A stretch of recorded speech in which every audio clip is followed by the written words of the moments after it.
Okay, everybody, I am so glad that you are here today. We are here for the Coaching Up Close. My name is Devin Stubblefield. I'm with the Prosperity Agenda, and I want to welcome you to our Coaching Up Close mini webinar series. This is designed to actually work in some quick tips into your busy schedules to help you to improve your coaching skills. And we've been doing this now for several months, and it's just a great thing when all of us can get together from around the country and share a little bit about coaching. But let me introduce the Prosperity Agenda really quickly here for those of you who are not familiar. But the Prosperity Agenda is a nonprofit organization that's working to end persistent poverty. So we focus on changing the way that we think about, build programs for, and coaching families that are under financial stress. Coaching is a big part of the DNA at the Prosperity Agenda. And, we work with organizations all over the country on their coaching programs. And I'm sure that there are some of you here today that, we've come and we've did a training for your organization. And I say welcome and thank you for attending. Now, before we jump into today's content, if you're joining us live and have a question, please save it. We're going to have delivered and do that after that. So if you do have questions as I go through the information, kind of keep them to yourself, or I don't mind if you put them in the chat, but we won't address them until we get to the Q&A portion. Okay, fair enough. All right, everybody. Hey, thanks again for being here. And today we're going to talk about what we consider one of the core coaching skills. Now, there's 4 coaching skills that we determine are the 4 core ones, and they're powerful questions, asking permission, reflective listening, and holding the focus. Those 4 are what we really believe that if a person can really master those 4, the rest of the coaching will be easier. Now, we're going to come back in future Coaching Up Close sessions, and we're going to deal with some of the other topics. But today, we're going to talk about asking permission. Now, hey, asking permission is a big deal, and I know that you all know this, but it's the difference between being directive, which is telling the participant what to do, versus being non-directive and giving the participant the opportunity to choose. Now, what's interesting is that participants, they get to decide when and if they're going to be open to receive what you want to share, or to accept an invitation to move a step in a particular direction, or whatever it is that you've asked them to do. Now, when we break down asking permission, we're talking about asking permission to share a skill or a tool, an idea, a hunch, or anything that comes from you. Now, when we do this, we're actually honoring the coaching relationship because, as you know, coaching is participant, client, parent driven. Okay, we want to make sure that they are clearly in the driver's seat. Now, here's the thing: if we share our thoughts without asking for permission, we've taken over the coaching session and we're coaching our agenda, not theirs.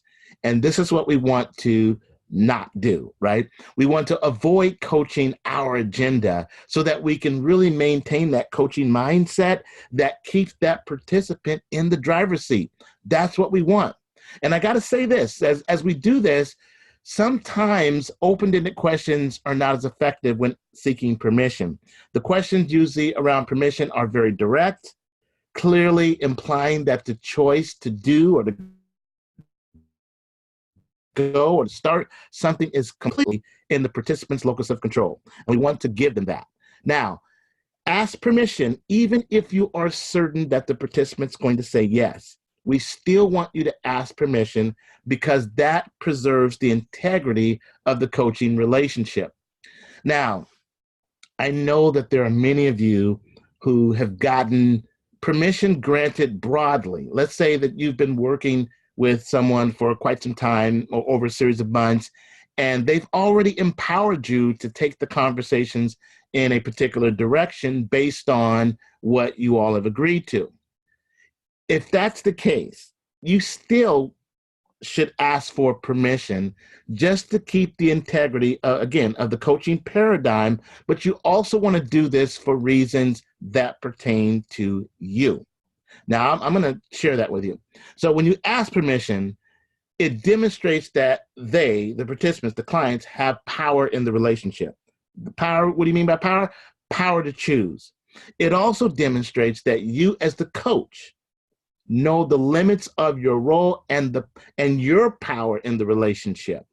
Now, asking permission is a sign of self-management. Now, for those of you who know coaching well, you understand that self-management also is a part of the coaching competencies. And when you're asking permission, you're basically self-managing.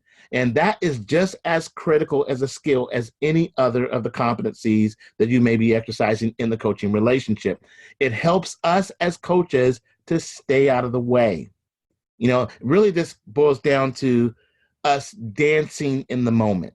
You know, we really want to make sure that the engagement it is led by them. We're facilitating the process. So we're doing this dance. Now, it could be that there might be something that you must share with them. But what we want you to do is to remind them that they're in the driver's seat, to keep that trust, to keep that intimacy going, because they're honored. People are honored when you ask for permission because boundaries are respected. Now, this is especially important when the issue, let's say, that you want to bring forth is maybe unusually intimate. Maybe there's some sensitivities around maybe them showing up or them getting things done. Or maybe there's awkward scenarios that could make them feel uncomfortable. So we want to ask that permission just to make sure that they are okay with how we are going to proceed. Now, part of what we do as coaches is to raise awareness on what's true in the moment.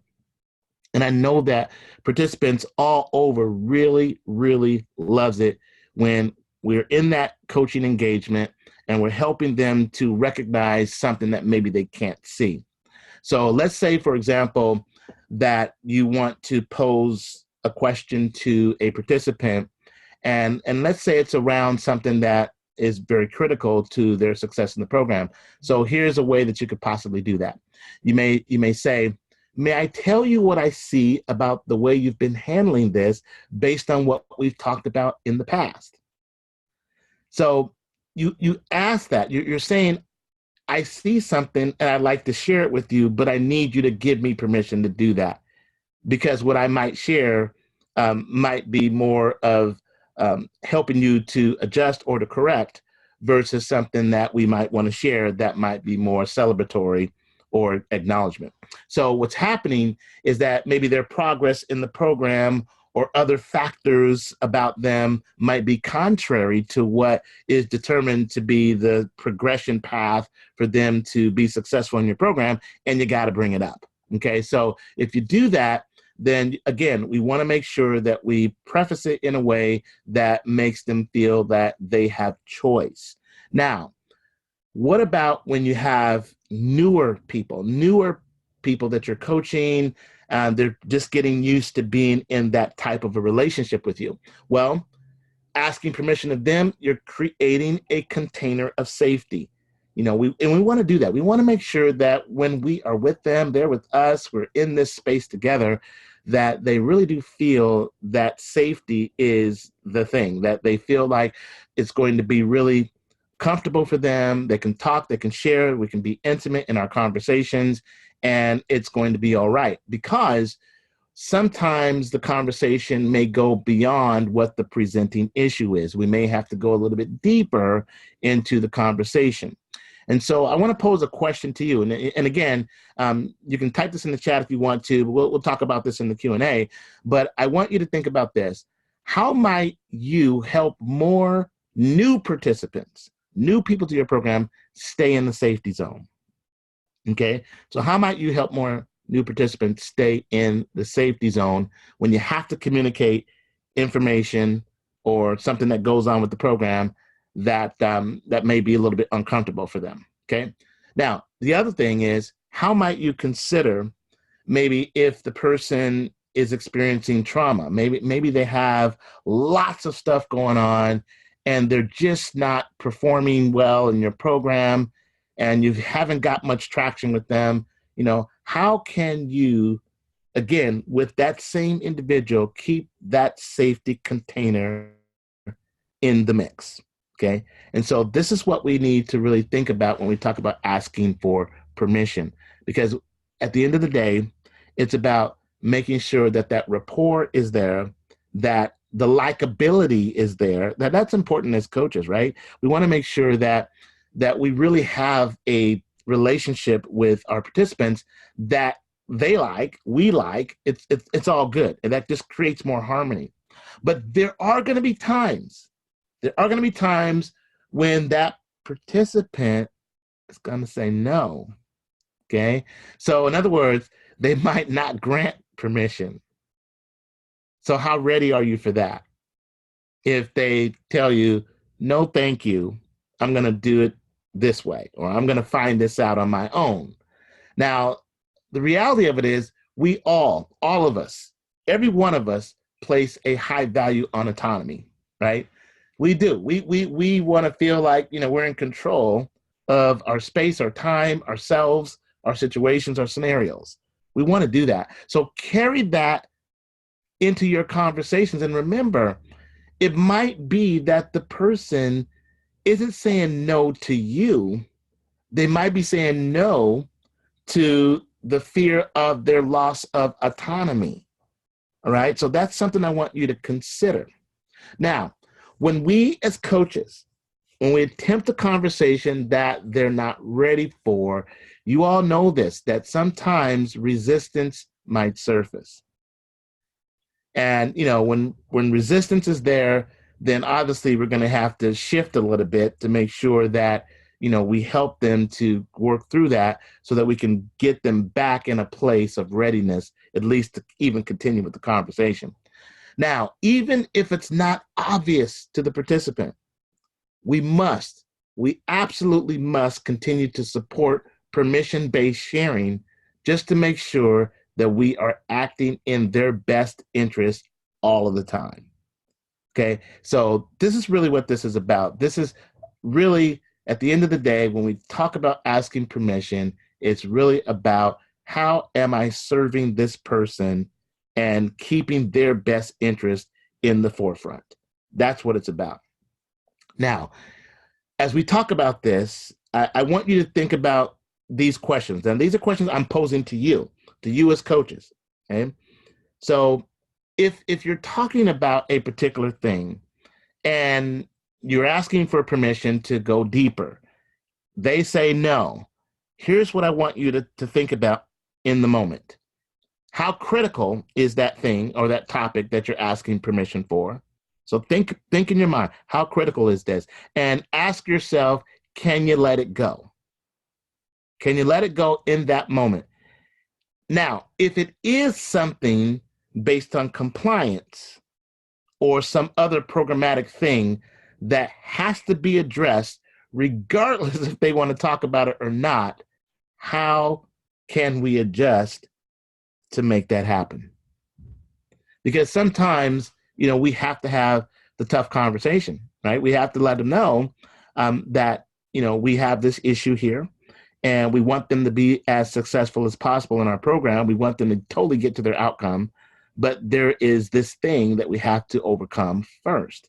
And we have to have those conversations, and whether they want us to do it or not, we have to find a way to bridge that gap to get into this conversation. Keeping in mind the big respect level, right? We are definitely keeping that respect thing going, keeping that rapport thing going, and making sure that they are connecting with us in a way so that they know that we really have to have this conversation. Now, here are some other things. Now, here's what you can do to ask them. So here for the participant, after you've heard the no, you can just shift gears a little bit and say, all right, so I respect the fact that you said no, but how are you feeling about this right now? Tell me, how are you feeling about things right now?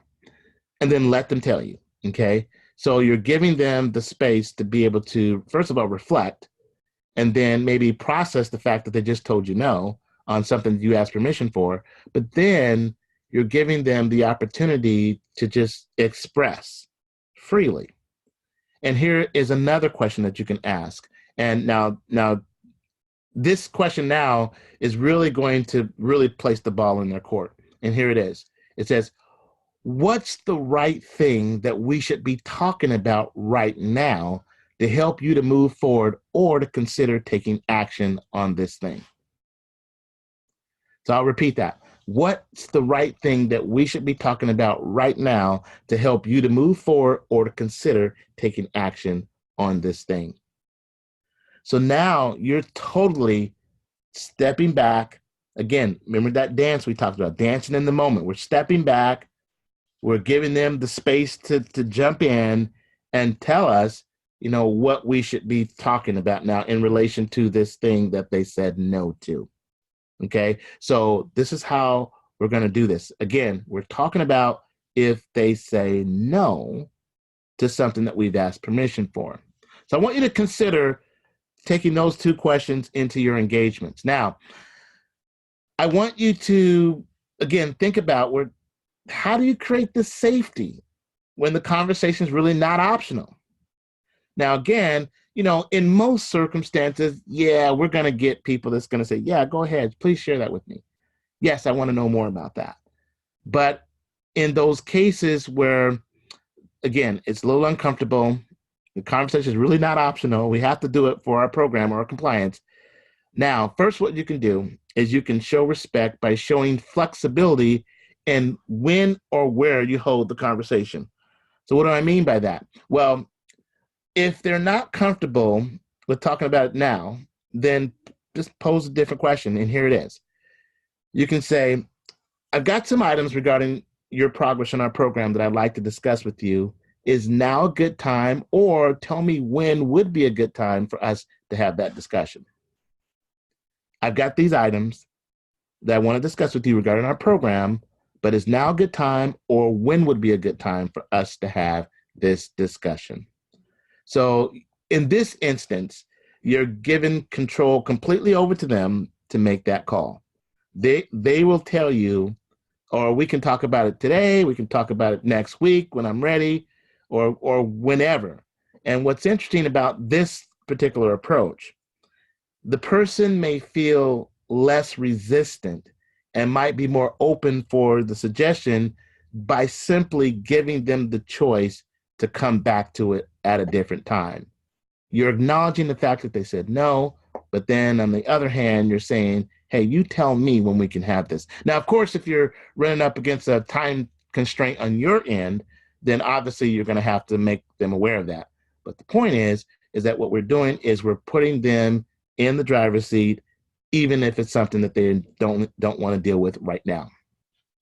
And so when we talk about, again, asking permission, now these are just some general questions. Now, moving forward, can I share a hunch with you? Or I have a resource that might be helpful. Would you like to know more about it? Or I've got an idea that might help. Do you want me to share it with you? So those are ways that we can actually really just, again, shift how we're asking the questions for permission. And the final thing I want to say about asking permission is that there's power in permission. And so what I'd like to share with you is a couple of things that kind of manifest as a result of you asking permission. So if you start out the question with may I, that's going to help build trust, because you're basically asking them permission. May I? Another way is if you start the question by saying, would it be okay if? So would it be okay if basically shares the power? Okay, so you're basically putting yourself on an even keel with them, and there's no hierarchy thing. You're saying, hey, is it okay if? Or you could say, do you mind if? Okay, and that's going to equalize the social status, because some people may think that there's different social hierarchies, especially, you are the coach in your position at your agency. They may not be, that economically well off, and they're looking at you from a different lens. And so when you're saying, do you mind if, that really creates an equality of social status. And then, could we discuss? So when you're starting the question with could we discuss, then that is really helping support preventing stagnation, moving the agenda forward when topics might be awkward, okay, and you're giving them the opportunity to say, could we discuss it? And then, is it okay with you if? Okay, is it okay with you if? And that engages them. Okay, so those are things that I just wanted to share with you about asking permission and the power of permission, the power of keeping them in front of things, the power of letting them lead us through, the power of giving them choice to say yes or no. And because that's what it's about. And that's what's keeping the coaching paradigm there. So that's what I wanted to share with you about asking permission. I know I said a lot here in this short 20 minutes that we had, but I just want you to think about that. Yes, asking permission is huge. So that's it for today. I want to thank everyone for watching. Join us next month for more coaching tips and resources, and be sure to stick around for the Q&A portion. And of course, if you have any questions about our coaching training programs or would like to sign up for the next Coaching Up Close mini webinar, please visit our website at www.theprosperityagenda.org/innovation marketplace. All right, so awesome. So, okay, thank you very much, y'all. We're going to move into our Q&A session now.